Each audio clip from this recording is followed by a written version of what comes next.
This channel does not promote or promotion any illegal activities. All content provided by this channel is meant only for educational purpose only.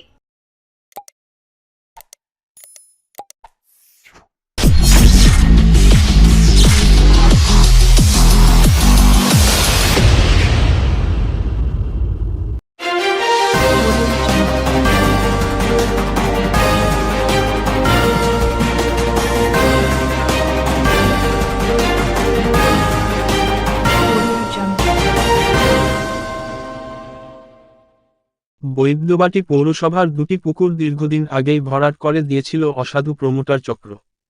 বারবার সাধারণ মানুষ অভিযোগ জানিয়েও কোন ফল হচ্ছিল না। অবশেষে বৈদ্যবাটি পুরসভার চেয়ারম্যান পিন্টু মাহাতো এবং পৌরসভার চেয়ারম্যান ইন কাউন্সিল সুবীর ঘোষের উদ্যোগে বুঝে যাওয়া পুকুরগুলিকে আবার খোঁড়ার কাজ শুরু হলো। এদিন সকালে পৌরসভার 14 নম্বর এবং 20 নম্বর ওয়ার্ডের দুটি পুকুর, একটি পীরতলায় অন্যটি রাধা গোবিন্দ কলোনিতে। এই দুইটি পুকুর আগের পুরো বোর্ডের আমলে বুঝে গিয়েছিল। পরবর্তীকালে স্থানীয় কাউন্সিলর শঙ্কর দাসের অভিযোগে সেই পুকুরগুলি আবার খোঁড়া শুরু হয়েছিল, কিন্তু কিছুদিন না যেতেই আবারে পুকুর দুটি বুঝিয়ে ফেলা হয়। তারপর থেকেই এলাকার বাসিন্দারা বারবার অভিযোগ জানিয়ে আসছিল। অবশেষে সাধারণ মানুষের অভিযোগ পেয়ে বুধবার সকালে চেয়ারম্যান এবং চেয়ারম্যান ইন কাউন্সিলের নিজে দাঁড়িয়ে থেকে এবং শেওড়াফুলি ফাঁড়ির পুলিশের উপস্থিতি পুকুরগুলির খোঁড়ার কাজ শুরু হয়। স্থানীয় মানুষরা জানান, নতুন করে পুকুর যাতে পুরনো জায়গায় ফিরে আসে সেই দাবি সোচ্চারভাবে দাবি জানিয়ে আসছিলেন স্থানীয় মানুষজন।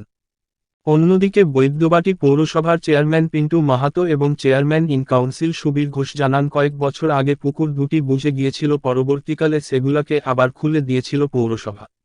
কিন্তু নতুন বোর্ড আসার পর জানতে পারি আবার ওই পুকুরগুলো বোঝানো হচ্ছে। তারপরই তৎপর হয়ে ওঠে পুরসভা এবং আমরা চাই মুখ্যমন্ত্রী মমতা বন্দ্যোপাধ্যায় যে বার্তা দিয়েছেন সেই বার্তা মোতাবেক আমরা জলাশয় বুঝতে দেব না, যে কোনো মূল্যে এই পুকুর দুটিকে পূর্বের অবস্থায় ফিরিয়ে দেব।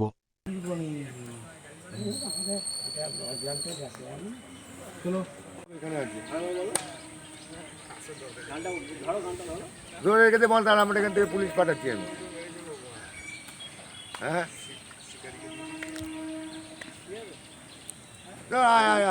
সবাইকে নিয়ে চলে আয়। তা আমরা কি ওখানে চলে যাবো? ভাই তো ওখানেই যেতে বললো, ওখানেই যাচ্ছি, দাদা ধরে বসে।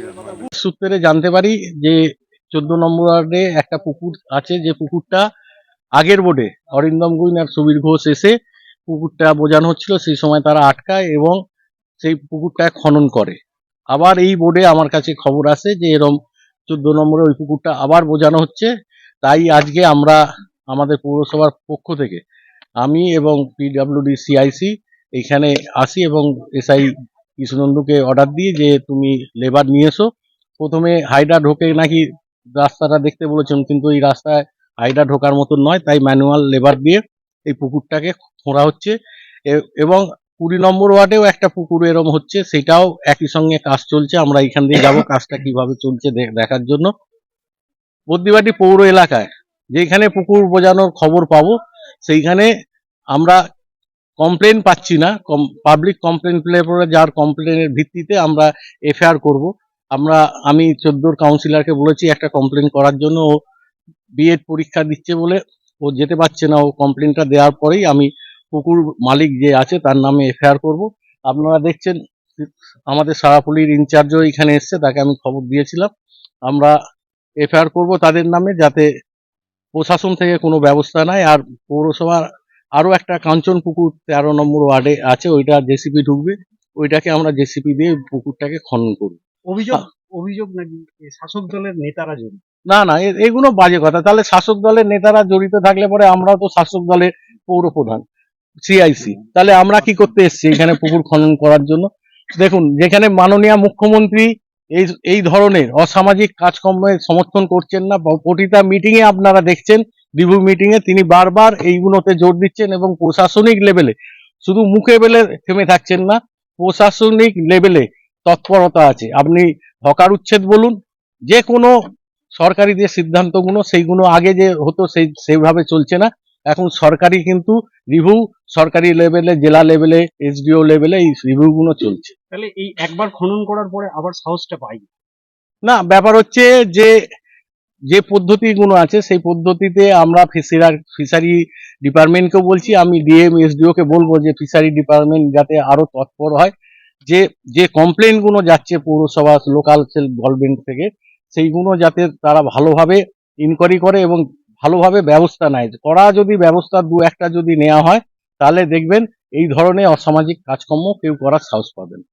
আর সেই পথেই আমরা এগোচ্ছি। আমরা যেমন রাজ্যের মুখ্যমন্ত্রী লেগে রয়েছে সমস্ত ব্যাপারে, আমরাও পৌরসভাগতভাবে আমরাও লেগে থাকবো, আমরা থেমে থাকবো, তাহলে পুকুর আগের মতো জায়গায় থেকে আগের মতন জায়গা ফিরিয়ে দেবো। কতটা এরিয়া? এইটা এখনো বলছি তো, কমপ্লেনটাই পাইনি যে কতটা এরিয়া পুকুর।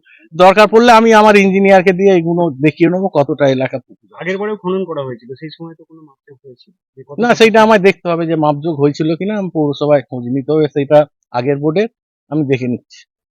যে পাড় সমেত নাকি প্রায় 1 বিঘা জমি সাধারণ মানুষের রয়েছে। না, সেইটা তো মানুষের মুখে অভিযোগ, কোনো মানুষ কিন্তু লিখিত অভিযোগ দেয়নি। ভয় পাচ্ছে। না, ভয়ের কি আছে? এমন কোনো অভিযোগ আছে নাকি আপনাদের কাছে কোনো মানুষ কমপ্লেন করেছে? আর যে কমপ্লেন করবে, কে কমপ্লেন করছে সেইটা মানুষ জানবে কি করে? যারা কমপ্লেন করে তাদের নাম গোপন রাখা হয়।